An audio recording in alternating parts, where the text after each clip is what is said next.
Hey there, welcome to episode 77 of the Quaggling Sand audio program. I'm your host, Dan Hugo. The time of this recording beginning is 12:39 in the morning on Wednesday, April 30th, 2025. I was actually going to try to start before midnight and call it the day before normal publication of this audio program on Wednesdays, but it is what it is. The reason I mention this is today's topic, the title of today's episode, About Time. Quaggling sand, if you're curious, is a technical term I coined when I was very young, a long time ago. It is something that you probably refer to as pins and needles, that sensation when circulation returns after you've been sitting on your foot or laying on your arm or what have you. Quaggling sand. This is an audio program about, it's audio essays mostly, stories, recollections, tales. If you find them useful or interesting, great. I don't know that anyone would ever want to be a guest and discuss stories, so who knows. But for the time being, episode 77 represents a continuing perfect streak of no guests. It's a long time. So let's get started. Hopefully, wherever you found this episode, you're able to locate the episode description, wherein you shall find the show notes, a summary that I will read to you, and the links. I have no links today other than the usual shameless self-promotion links, which are now numbering 4. I got to put a stop to this madness. It will grow beyond measure. The summary of today's episode then. Once upon a time, I was all about time. Current time, that is. I set my watch every day, not to some atomic clock somewhere, but the bell system in use at my high school. Luckily, I got over that, but what a time that was. The links for today's episode, as is the case with all episodes of this audio program. My own Buy Me a Coffee profile, buymeacoffee.com/DanHugo. You do not need to spend money at any of these, by the way. You can if you would like to. A very, very small number of people have. The goal is to be in contact with you so that you know where to find my other audio programs, various projects, and so on. You'll find them there on the profile page at buymeacoffee.com/DanHugo, DANHUGO. You may or may not know this by now, but I do have a weekly summary episode. It's 5 minutes or less, and I have managed to keep that true on Buy Me an Update, published exclusively on buymeacoffee.com/DanHugo/posts. So there's a link to that right there. My other coffee engagement site, Ko-fi, ko-fi.com. You can say coffee. They probably mean you to say that, but just to differentiate, ko-fi.com/DanHugo. The hyphen is next to the 0 on your keyboard. Same sort of deal, text updates and whatnot. I gotta add some of the stuff on that sort of page. I think it's page info or something. I've just kind of upped my Ko-fi game in the form of the 4th link of the shameless self-promotion growing gaggle. Ko-fi Solo, coffee solo. As in cafe solo, as in a single espresso. Ko-fi.com, that's ko-fi.com/DanHugo/posts. It's like a pattern. There, it's completely free form. I've recorded and published 2 episodes. I really need to sync up my personal time so that I can make time to create more of these. They're just at random, whatever's up, what's going on. The idea is to kind of ramp up into the proper reimagining and relaunch of the Hugo Floss program. So coffee solo is actually, I got to get out of that habit. Coffee solo is just random bits. I will try to do the next one tomorrow. That's Wednesday night. That's tonight. Wednesday night after a thing. So I'll mention it in Coffee Solo. So there you go. If you're curious, check it out. Probably Wednesday night or Thursday, obviously after it's published. Anyway, enough about that. Let's get on with this episode. The sooner we begin, the sooner we end. First, digital versus analog. I remember being upstairs in our house in New Milford, on Graphic Boulevard, in fact, suggesting to my mom that digital watches were easier since I did not need to learn how to tell time on a normal clock. I seem to recall a gold watch of some kind with a blank face that would show the time with red segmented LEDs on a power-saving button press. I think you did have to press that button to see the time. That is always convenient. That was a while back, a long time ago, you might say. Over the years, I've had many watches, usually digital. I don't mean many like hundreds. I just mean, I would wear them out. That's how time works. Usually they were digital, but often, I don't remember actually owning an analog. But often with a faux analog face. The best of both worlds, if you like. Let's face it, digital watches offer more features at a lower price. And if you like an analog face, you could still get that back in the liquid crystal days, which I did. I had at least one, maybe two digital watches with large, I think, square faces. And one of the features they would have, one of the complications, would be a faux analog, like a sweep second hand and clock hands, but they were just segments of liquid crystal display. So it was best of both worlds, pretty cool. Honestly, I don't remember ever actually owning an analog watch. I was thinking about it earlier, and I cannot think of an analog watch that I think there was one given to me, which I never really, it was like probably a Timex or something, and it had a weird, springy band, which I don't remember liking very much. I tend towards the, a buckle band, a band with a little buckle and some holes. So I think there was an analog watch in the mix, but I didn't actually use it and I didn't actually choose it. So I don't remember actually having an analog watch. I did though, learn to read a classic watch. So don't worry. I can read a clock with hands and the second hand and all that. Even if the clock is running in the opposite direction. Eventually I would lean into the smartwatch hype, getting an Android Wear OS device. I don't think they called it Wear OS back then. One of the first Motorola watches.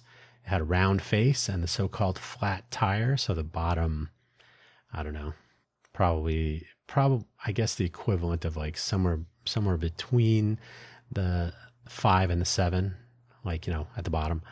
Not a huge thing, but it was a flattening, they called it the flat tire.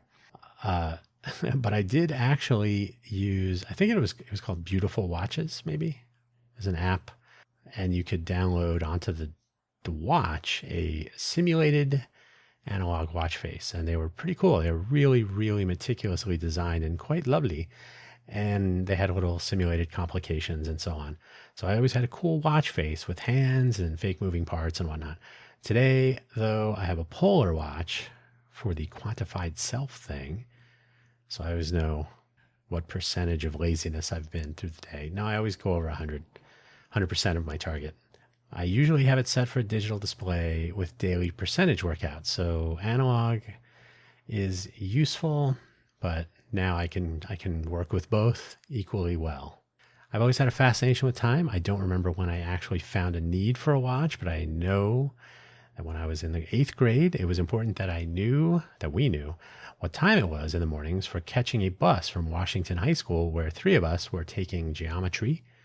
We had exhausted the math program at Royal Palm Junior High. So we had to head over to Royal Palm after our morning geometry class, spend the rest of the school day over there. So we had to know what time the bus was coming, and we had to know if for any reason we were running late or something. I think one time we watched the bus go by. We hadn't reached the bus stop yet. Something had gone awry, but not a big deal. Everybody at the school knew the situation, so you missed the bus. That happens. So we weren't late, but it was still annoying. I mean, who wants to be late in general, right? Buses are interesting. They have a schedule, but are subject to detours, traffic in general, and mechanical failures, among other things. Not to mention plain old schedule drift that can add up through a route. From the beginning to the end of the line, you're just going to start slipping away. You're going to have people taking a little bit extra time to get on or off, et cetera, et cetera. So there is some slack in a bus schedule across its route, the beginning to end of line, and then it goes back the other direction usually. Or maybe there's just one end of the line, so it does a loop.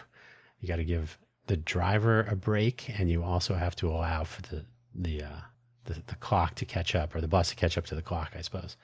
So it allows you to reset, and then you can begin the route on time, and then you're good to go. The following year, so I was out of 8th grade, on to high school, the big leagues. Following year, I was attending Sunny Slope High School, and I needed to catch a bus in the morning from home. I knew exactly when it would get to my stop within those drift parameters, uh, exactly when I would arrive at school, assuming no major traffic. The next bus, just in case, and of course, buses to get home or later to work in the mall from school at the bus stop across the street. Before the age of the smartwatch, it was always important to have some idea how close to the broadly accepted time, whatever the correct time was on on one's watch. And what is your watch set to? If you just set it to whatever, and if your watch tended to drift, who knows? Who knows what was going to happen? The bus schedules usually ran pretty close to the time and temperature we could get from calling some standard phone number somewhere. So I was always pretty aware of this variation. I always knew if the clocks needed to be tuned a little bit. So I always knew what time the bus should be there. And then I could tell if it was late, I knew it was the bus and not me. School versus the bus. So now getting to school on time by the bus was important. So now, back then. So you can listen to that as now getting to school on, but catching the bus on its schedule and arriving and departing school on its schedule. So two different required a reconciliation between these two clocks. There's the bus schedule clock and the school clock. Obviously, catching the bus in the morning required knowing the bus clock. And since in the early morning traffic was at a minimum, I could tell if there was any issues based on when the bus in the opposite direction passed. And so, because that's where the traffic would be, sort of. It was just an indicator, not precise. And then I could, the bus would go by in the other direction, and I could say, oh, okay, so today's a wacky day. That would only tell me about the trip to school, but the bus arriving on time or late, it's just one of those things. But anyway, I would know how the day was supposed to begin by knowing what the correct time was and the bus schedule. And then my bus would arrive, of course. So easy, piece of cake. Once I was working what did I write here? Once I was working by year 3 of school, the bus clock was still the baseline. I didn't have a car, so I was still taking the bus to school, to work, etc. But there was the school clock and then the work clock. So the bus clock, school clock, work clock. I guess I was working in all of those clocks by year 3. So multiple clocks, not always in sync. So long as moving around, it required a bus and knowing what time the bus was running.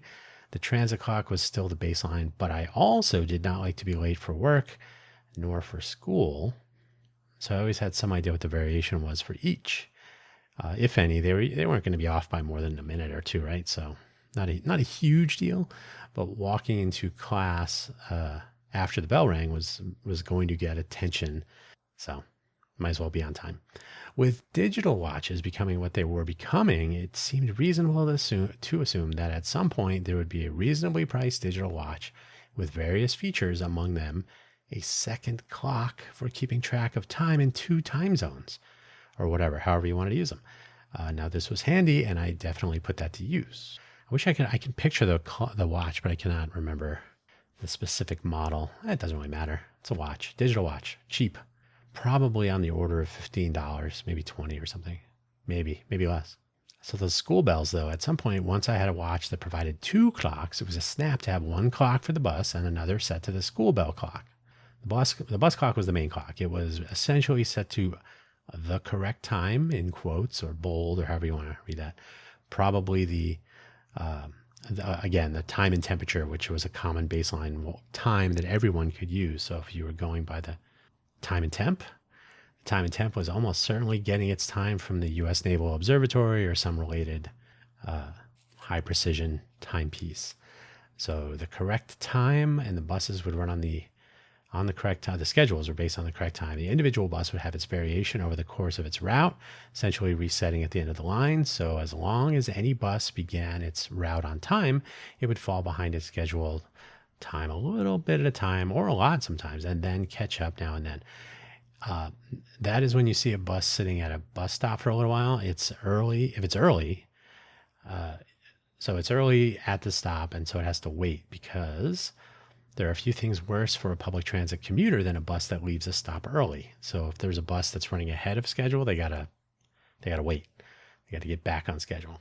But if they're running late, that's kind of that's how the world works. So they can try to catch up, but that usually means acceleration, and speed limits and traffic are often at odds with that.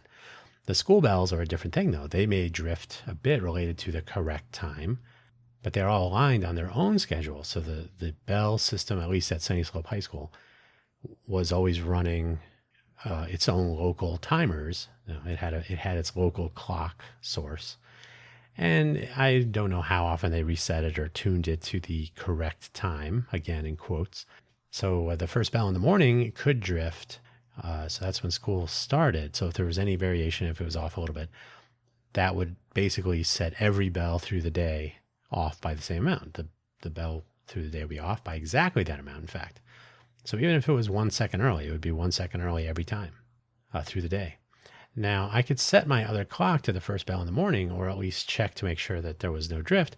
And this would come in handy all the time, because now I had a clock that was going to tell me precisely to the second when each bell would ring, the beginning and end of each class. So, and I have to say, there were many, many, many, many times that people would say, "How many seconds do we have, Dan?" And I'd be like, 14 or whatever, right? So I always knew. And sometimes a substitute teacher, in the case, if there was one, would be annoyed if we were all getting up to leave shortly after I answered that question. Like, what are you doing? Oh, the bell's going to go off in like 8 seconds. And they would be like, "How do you know?" And then it would go off. So yeah, that was fun.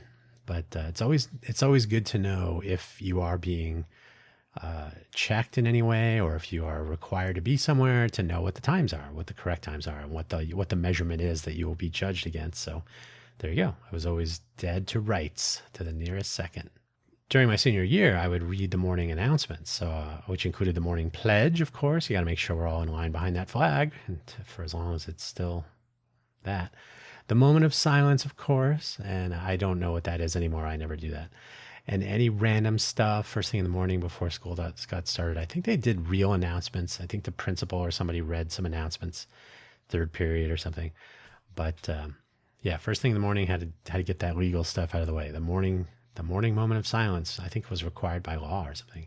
So not only was it important that I knew when to be in the public address system at the microphone in the public address system room in the administration office each morning, but I could and did reset my watch every time to make sure it was dead on. By now I had my 1970 VW Bug and was not depending so much on the bus, so I didn't have to track the bus schedule so much. So having the school bell time correct was pretty good. And then like a general time was good for getting to work or whatever. So yeah. So I wasn't watching bus schedule so much, but I did have the correct time. And then I had school time. So still good to know those two different times, but now different use cases. Eventually I would go watchless. I know it's hard to believe. I gave up my watch for college. Harvey Mudd had enough going on. Harvey Mudd College, that is. The school being small and my roommates and I all taking about the same classes the first couple of years. That's the name of the game. You're all taking core curriculum. There were clocks around in the classrooms and lecture halls and so on. My roommate, Kevin, had a watch on most of the time. He actually wore it, with the face at his wrist. So he would always, he could make a very subtle gesture and look at his watch by just like holding his palm up a little bit, but keeping anyway. Yeah. So there was always somebody that knew the correct time. It didn't always have to be me. So I gave it a rest. At some point, I feel like I did bust out the watch again, maybe sometimes, and especially in the final year, the senior year of college. There was more going on, a lot more probably, more things to do that required meeting with project teammates and being places at certain times and whatnot. So I remember using a watch more later in school, but certainly the first year, probably the first 2 years, I essentially set the watch aside and didn't worry about it so much. Besides, I received the most likely to be awake award at some point. So who needed to worry about what time it was? It was a question of staying awake. I was no longer finding it necessary set a clock based on a bell every day either. So that was probably weird now at that point. Like, why was I so pedantic about the correct time? Because it reduced headaches, of course. I will tell this little story though. Our calculus professor the first year, Mike Townsend, he preferred to be called Mike, and he wore his college sweatshirt every day, all the time. And he went to Michigan State, I believe. He was working at Bell Labs. He got bored. Hey, I misspelled bored. Yeah, we don't have to hang on that too much. He got a law degree. I think he went to Yale, got a law degree. I can't remember where he went to, where he became a professor level computer scientist. I think he was doing computer simulations or something. Computer stop. I don't know. I don't think Amazon devices are worth it anymore, to be honest. Anyway, I digress. So he started our lecture series in September, a semester of calculus. So he started the class with an overview and suggested that he would spend the first half of the semester proving the continuity of the real number line. I know.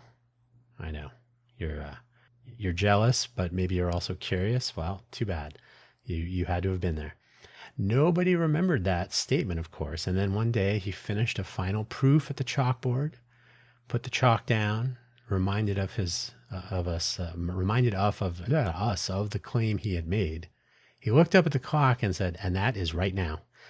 So he had finished his presentation exactly on time. I don't know about to the second, but certainly to the minute. So that got a nice little wah, and a little applause and whatnot. So yeah, good times. I appreciated his awareness of time. Another little side story. I went to his office one time to ask him, like, "Hey, how am I doing in your class?" And he had a DEC workstation, so Digital Equipment Corporation, with like at the time a huge monitor, probably like 27 inch or something, 23, 27, 24, somewhere in there. So a substantial monitor on his desk with the 3-button mouse and the whole Unix workstation and all that. And it was not Unix. I think it was VMS, right? DEC. So we had the VAX. He may have been connected to the J. Arthur. But anyway, I've talked about that previously. So I walked in his office. I said, "How am I doing in your class?" He had this workstation on his desk. He had maybe 1 or 2 pieces of paper pinned to a bulletin board on like the back wall of his office. And it looked like somebody had just moved out or he just moved in. And we're like halfway through the semester. We all know that the reels are continuous. Now, what's up with this office? He pulls up my grades in whatever thing he was using on his computer. And then he pulled out a slide rule from and the only thing in his desk drawer, the pencil drawer, right, was a slide rule and a pen or a pencil, one of those. But he pulled out the slide rule and he did a little calculation, busting out the logs. And he just said, "Oh, you're doing fine." And that's it. And I was like, "Okay, thanks." Now I appreciated the slide rule too. So he was into time and slide rules. Nothing wrong with that guy that we can talk about today. Clocks, time zones, and travel. So eventually I would graduate from college and I would move to Silicon Valley, like right after. I moved to Silicon Valley in July of 1993, graduating in May. So I spent 2 months living on campus, copying graduation videos, walking to the gym, walking to a Thai restaurant in Pomona every once in a while, like renting movies and hoping to get a job somewhere. So that happened in July, up to Silicon Valley, bam. Over the years, I've had occasion, and so not exactly at that moment, but of course, knowing when to get on the plane to fly up there for my interview did require a certain amount of time awareness. So over the years, I've had occasions to travel for work, mostly when it was anything distant, obviously domestic and slightly extra local travel, more common, and not as much for work. It was in early Silicon Valley days. It was obviously useful to know what time it was for any of that, not to mention the times I would drive down to Mud to visit the people I knew still finishing up there. So I always knew exactly how long it took me to drive. I knew how much gas I had. I could judge, all that stuff. So awareness, we'll talk about that in a moment. Being aware of time differences when working with others far away, domestic or otherwise, is also handy. So a sense of time is always, always useful. We had, in various jobs, we had people, so I was based in California, we had people in Singapore and Cork. We had people in Indiana. They happened to also, like Arizona, not change times with daylight savings time clock adjustments. So that was interesting. What else? I was working with people in various places. So just knowing and having that awareness of time was always useful. Time zones come up frequently in programming if you're doing anything with time, events, calendars, anything like this, especially storing times for recurring events across leap years. There are a variety of scenarios where familiarity with the time and time zones and all the different code and best practices and so on, it really comes in handy. So these sorts of things naturally fall into my lap when the time-related matters come up. It's not so bad. So at least you always got to have somebody around who knows how time zones work in software, or how when you're programming these things. If you've ever seen something go a little wacky, I'm talking to you, Kroger, and your end of the month. If the Friday for the 4X coupon deal falls on the last day of the month, they don't know what they're doing. So that's not even a daylight savings time thing, but I suspect it is a time zone thing. But who do I know? What do I know? Who's going to ask me? They don't. But they do come up frequently in programming, so it's good to know how all that stuff works and have a certain amount of awareness. A practical awareness too. That actually does make a difference if you can actually put yourself in the place of someone in a different time zone. Like, is this going to look right to watch the time change? And then dealing with leap seconds is another thing. Obviously, as more and more computers were in everything, and remember, I headed to Silicon Valley in 1993. Things were just about to kick off for real at that point. Al Gore had just invented the internet, and it was crazy from then on. More and more devices were checking a universal time reference like GPS or an atomic clock source, most often through network time servers, NTP, Network Time Protocol. My computer uses that right now. That uses either or both of those, GPS or atomic clocks. GPS was coming on, so probably atomic clocks for a while, but GPS has become a real thing. GPS relies heavily on extremely precise clocks, synchronized between them and the ground and all that. Or maybe it was something else, but it is usually atomic clocks were the beginning of the NTP and Network Time Protocol. And then GPS has become an important part of that. So synchronizing time becomes really interesting if you need microseconds or finer. You can get really, really fine synchronization going. But between distal servers, microseconds is probably a safe bet if you're not spending a ton of money. Most systems can certainly be 1 second accurate. So all of your clocks will be set to the nearest second, and they will all be 1 second accurate. That you can do pretty easily.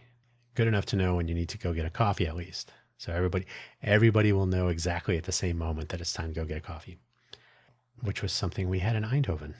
You going to get the coffee? Gotta fix one little thing here. Okay. So we're getting to the end, I promise. Smartwatches and time awareness. This is the final section. I got my first real smartwatch when I was traveling. So much for Intel. First of all, smartwatches were becoming viable. So coincidentally, I happened to be traveling a lot. So that was, what was it, 2014? It was a while ago. Geez, time flies, huh? Whether it's a podcast or life. The watch would show the correct local time once my phone figured out where it was and synced with the watch. So as long as your phone, of course, everyone would put their phone in airplane mode without fail. But as soon as you landed, you could switch it back to normal. The radio would come on and it would, or maybe it was already on, and it would figure out, okay, where's the cell tower and whatnot. And it could figure out what time. And, if you have GPS in your phone, it could use GPS and determine a location, get a cell tower, it would get the network time, and it would reset the time and it would know where you were. And then your watch could synchronize to your phone. So within a few seconds of landing, while we're taxiing to the gate, now my watch is displaying the correct local time, which is convenient. So I could look at my watch as we approached the gate and I was getting off the plane and have a certain level of confidence that this was indeed showing me how long I had to get to the connecting flight, for example. Nothing more hilarious than getting off the plane and your watch is set to a different time zone. You're like, oh, I got 2 hours. the flight is going to leave in 30 seconds. You had 2 hours and 30 seconds. Once you have a smartwatch, you're synced to your phone. So your phone and your watch become linked at the hip or the wrist, I guess. And it is, if it has a heart rate monitoring, you can see the green lights often on the back of the watch. They'll be pressed against your skin. They can see blood flowing through your veins and tell you something about your health and how much activity you're partaking in through the day. So you'll know what you're up to, especially if you go to the gym, and you can correlate that with some exercise or whatever. And then you can correlate it with GPS, and you'll know if you were walking or running or biking or whatever you're doing, and it can figure out how much exertion you were exerting. I don't know. Were you working out, or were you really working out? You could be counting steps based on the motion of your arm and GPS also. So it'll figure out what your gait is and all kinds of fun stuff, and all the cool things in the modern era. So it becomes easy to not only keep track of your actual activity, but you get a really good sense of how long certain things take. I know it takes me 21 minutes to walk to my gym. In fact, I know that it takes 21 minutes if I walk one way, and it takes 23 minutes if I walk a slightly different route. So I usually walk 23 minutes there, 21 minutes back. I know it takes 46 minutes to walk my usual circuit around my neighborhood. It takes me 8 minutes to walk to the transit center if I don't make the light. It takes 6 minutes if I do make the light, to catch a bus somewhere, and so on. So once you have that information, I used to, when I would drive myself to the airport, when I was traveling for Intel all the time, I knew it took me 25 minutes was about the typical time if there was no real traffic. So if I was catching an early morning flight before rush hour traffic, I could count on 25 minutes from getting in my car to parking and short-term parking for a weekend hackathon trip. If I was in traffic, it was more like 40 minutes, and I could use that to determine what was going on if I needed a Lyft or an Uber instead of driving myself, and so on. So yeah, all these numbers would be around with some familiarity. And once you know your watch is always correct, and you know, thanks to your mobile phone and GPS, where you were and when you were and all that, you can always get some idea how long some things will take and correlate that with the time you see with a quick glance. So you get a real feel for time and motion in general, if you're paying attention. And I'm going to guess that there are some applications that will do that for you and tell you things like, hey, you're going to be late. Google Maps, I don't know if they do this. They should. I'm going to assume they do because Google's so into your personal business. It would be very easy if Google, and especially if they have the Google Fit, which is now Google Health something. If they're keeping track of your pace, and you give me directions from A to B on Google Maps, and if you choose walking, it always tells you how many minutes of walking. I'm going to assume that they know about how long it takes you to walk. So it should give you an accurate time if there's a walking leg or two in your route. Oh, you got to walk to the bus, you got to get on the bus, and then you got to walk from the final bus stop to the thing. So even if you're taking a bus, they're still walking. So it's kind of interesting. Now that I know my watch is set to my phone, which is set to the phone network synchronized time, again, usually GPS, and I know my computers are set using NTP, Network Time Protocol, to atomic clocks somewhere, and atomic clocks and GPS are pretty much synchronized to much closer than the nearest second. I know they're always set the same within less than a second. So everything I own, everything I'm looking at, and most things that are beyond my control similarly are also all set to the correct time. I don't think about it too much day to day, but it is possible now to know how much drift and jitter there is in your device clock and correct for it, which actually that's part of NTP, and I'm sure your phone is doing the same. So it's always saying, hey, you're a little bit ahead of what the time should have been. Let's adjust for some jitter there. Because if you're ahead and behind, maybe you're just got a little jitter. But if your phone is slipping, if it's off by 1 second and then 2 seconds and then 3 seconds, then your phone, your time management in your operating system in your device will simply say, oh, okay, we have to apply a correction periodically, and so on. So anyway, all this is accounted for. You don't have to worry about it anymore. It's computers doing what they're supposed to do. And so you're always looking at the same time. If you're a physicist, by the way, just ignore all that. But essentially, everyone else, when you say, okay, it's 3 o'clock, you have a certain level of confidence that everyone else's clocks say 3 o'clock or whatever time zone they're in. So that's been a real convenient thing. And you can get on with your day other than that. You don't have to worry about it. You don't have to set, you don't have to do the listen to the school bell and hit the thing. And so it's a nice evolution from those early school bell days. And on that note, it's time to go. Thanks for listening, and thanks for giving me your time and listening to tales of my own. We'll catch you next week. And don't forget to check out Coffee Solo. There's a there's a Ignite Talks presentation on Wednesday night that I will be attending just as in audience. Speaking of time, that's a 5-minute presentation, 15 seconds per slide, 20 slides. So the slides fire automatically, so you don't have a clicker, they just go. So you have to time your presentation so that it's every 15 seconds there will be a transition. So you probably don't want to have text. It's going to be more illustrations and photos and so on. The idea is to keep it interesting and keep it moving. And the people that run the Ignite business interest, that license the name and so on, are jerks. So I'm only going to this to see how it goes. We have our Talks.Vegas platform that we're supposed to get up and running, but it's hard to get anything going in this city if more than one person has to be involved. And that is where I'm going to end my editorial. Take it easy. Thanks for listening. Have a good day. Bye-bye.